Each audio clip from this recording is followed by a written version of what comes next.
एक बात हम आपको बहुत साफ साफ कहें, जो राज्य जो करना चाहे अपना करे, लेकिन हमारा बहुत साफ साफ ओपिनियन है। जनसंख्या नियंत्रण के लिए अगर आप सिर्फ कानून बना करके कोई उसका उपाय करेंगे, ये सभी ठीक से संभव नहीं है। आप जरा चाइना का पता कर लीजिए, 1 से 2 किया, अब 2 के बाद भी क्या हो रहा है, तो आप देख लीजिए स्थिति, कहीं भी किसी देश का हालचाल देख लीजिए। ये सबसे बड़ी चीज है कि जब महिलाएं पूरे तौर पर पढ़ी रहेंगी तो इतनी जागृति आती है, इतना कॉन्शसनेस होता है कि अपने आप प्रजनन दर घटेगा।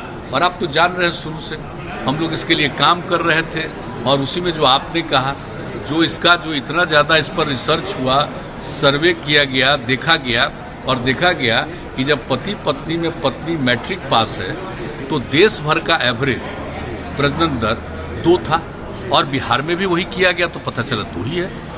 लेकिन अगर +2 तक पढ़ी हुई है, इंटर पास है, तो देश का उस समय आया 1.7 और बिहार का आया 1.6। तो उसी समय तो यूरेका की भावना आई ना, हमको लगा कि भाई इतनी बड़ी चीज है, ये तो प्रजनन दर को कम करने के लिए। बिहार में कितना ज्यादा आप जानते हैं, तो देखिए इससे काम शुरू करते करते घटते घटते 4 के ऊपर था, अब उससे घटते घटते 3 के पास पहुंच गया।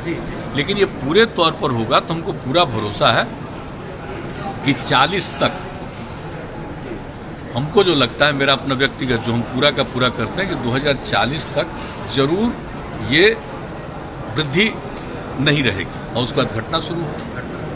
तो इस तरह से जब बात है तो हम लोग तो इसी पर काम कर रहे हैं। लेकिन बहुत लोग लगता है खाली कानून बना देंगे और उससे हो जाएगा, तो वो तो अपना सोच है, अपना अपना। हम लोगों का सोच बहुत साफ है कि कैसे हम कर सकते हैं प्रजनन दर कम, और इसमें कोई कम्युनिटी का हो, सब पर ये असर पड़ेगा।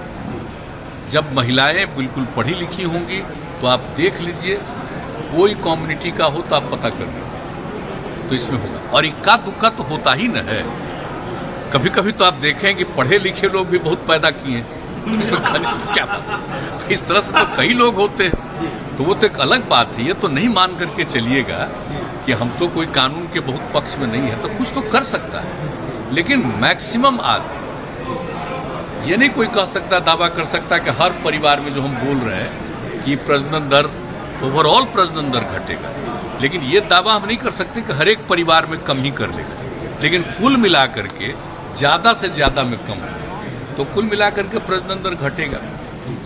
तो इसलिए हम लोगों का तो यही राय है। बाकी हमको तो अब अलग अलग राज्य का है, लोगों का अपना अपना सोच है, तो अपने ढंग से करें। लेकिन हमको जो लगता है कि इससे कितना इफेक्टिव हो रहा है, मैंने मैक्सिमम न बिहार का था प्रजनन दर, तो कितना घटा है और कितना तेजी से घट रहा है, ये साधारण बात नहीं।